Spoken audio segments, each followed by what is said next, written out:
pala ngayon talaga ang Pilipinas sa China. Guys, pag nagkasagupa na guys, no? Sinosobrahan na talaga ng taga-China ang panghaharas sa mga Pilipino. Gusto na talaga nilang pasukin, guys, ang bansa ng Pilipinas. May video ako na nakuha dito sa TikTok. Guys, panoodin nyo itong video na to kung kaano katindi ang ginagawa ng China sa Pilipinas. Yan, panoodin nyo guys. Talaga, sobra na ang talagang ang mga pumupunta sa atin na mga Chinese na walang respeto sa Pilipino. Panoodin nyo ito guys.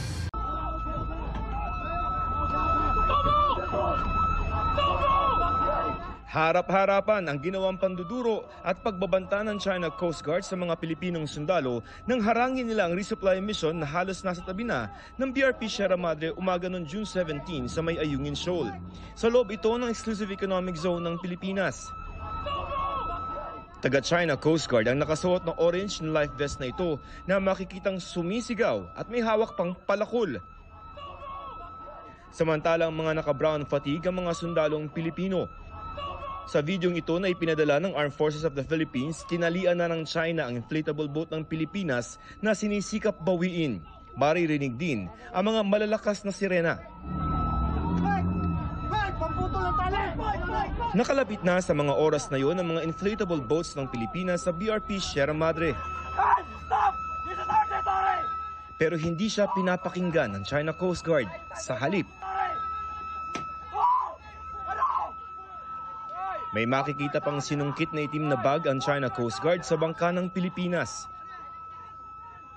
Ayon sa AFP, 7 matataas na kalibreng baril ang ninakaw ng China at hindi pa binabalik pati na mga cellphone ng mga sundalo. Ang 2 inflatable boat ng Pilipinas inipit ng 5 bangka ng China at sinampahan pa nila.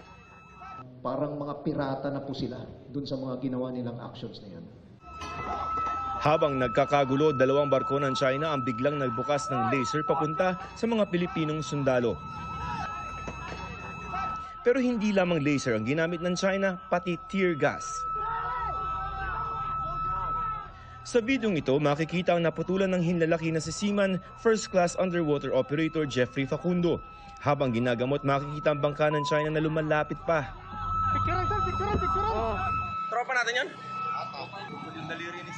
Sa isa pang video, nanunutok ng mga matatalas na sandata ang China Coast Guard. Binuhusan sila ng tubig ng mga sundalong Pilipino mula sa BRP Sierra Madre. Maya-maya, isa sa mga Chinese Coast Guard pinagsasaksak ang inflatable boat ng mga Pinoy. Sa itaas na bahagi ng video, nakikipaghatakan ang mga Pilipino sa China Coast Guard. Sa isang bahagi ng kaguluhan naman, makikitang may binabato ang mga China Coast Guard. Nagbabatuhan na, Babatuhan na ng bato. Ang isang inflatable boat ng Pilipinas na ito na papunta rin sana sa Sierra Madre, dinikitan ng 2 China Coast Guard para ilayo sa Ayungin. Bandang alas 8 ng umaga, humingi na ng rescue ang Philippine Navy sa Philippine Coast Guard. Nasa 12 nautical miles o 24 kilometers noon ang BRP Bagakay at BRP Cabra ng Philippine Coast Guard. Pero maging ang medical evacuation, hinarang at hinaras. 3 Hubei missile patrol ng China ang pumalibot sa medical evacuation team ng PCG, habang inikot-ikutan ng mga bangka ng Pilipinas na nakikipagnegosasyon sa China. Mula nang harangin ng China Coast Guard ang RORE mission sa Ayungin Shoal umaga ng June 17, inabot ng hanggang gabi ang rescue operation at pakikipagnegosasyon na ginawa ng Philippine Coast Guard.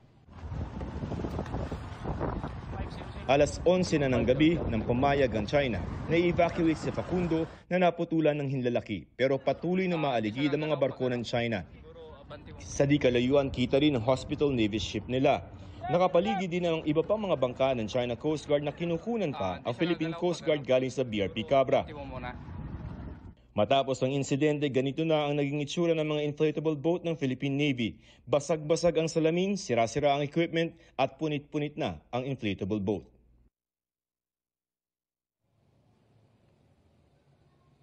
Pinapurihan naman ni EFA Chief of Staff General Romeo Browner ang katapangang ipinakita ng mga Pilipinong sundalo at pagtitimpi. Ayon kay Browner, hindi layo ng Pilipinas na magkagera. Emil?